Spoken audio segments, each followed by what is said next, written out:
Aujourd'hui, nous parlons de Kagame qui confesse.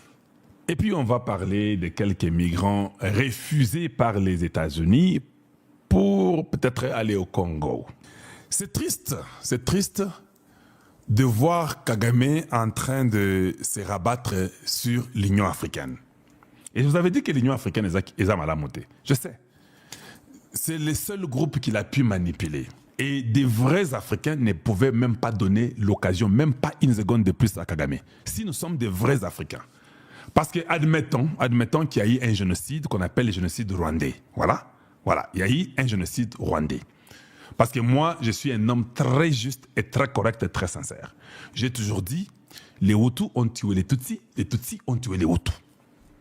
Tous deux, ils sont morts. Eza Nabizali Nabango, c'est comme ça qu'ils sont. C'est un peuple qui est comme ça, qu'il faut aider. Parce que quand vous suivez Kagame remonte, il parle des années 1960, comment ils ont eu des problèmes et consorts et tout ça, comment les Rwandais sont partis se réfugier dans des pays voisins, entre autres le Congo. Vous l'écoutez encore bien, il redit la même chose dans les années 80. Vous l'écoutez encore bien, il dit les mêmes histoires dans les années 90, il parle de 94. Donc, c'est-à-dire que c'est un pays, c'est pourquoi j'ai compris qu'il était en train de confesser.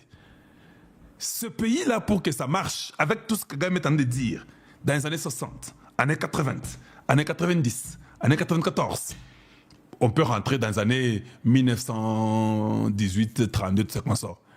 C'est un peuple qu'il faut aider. Ce sont des gens qui sont créés, je ne sais pas, je ne vais pas trop dire. Mais la solution n'est pas d'écarter les Hutus. C'est ça que moi je comprends. J'ai compris que la solution est de les mettre tous ensemble, qu'ils causent et qu'ils restent chez eux. L'histoire de l'Iran est terminée. Ils se sont entendus. Les États-Unis et l'Iran ont fait une signature avec des conditions, ils s'entendent. Tout le temps maintenant est focalisé sur toi, papa.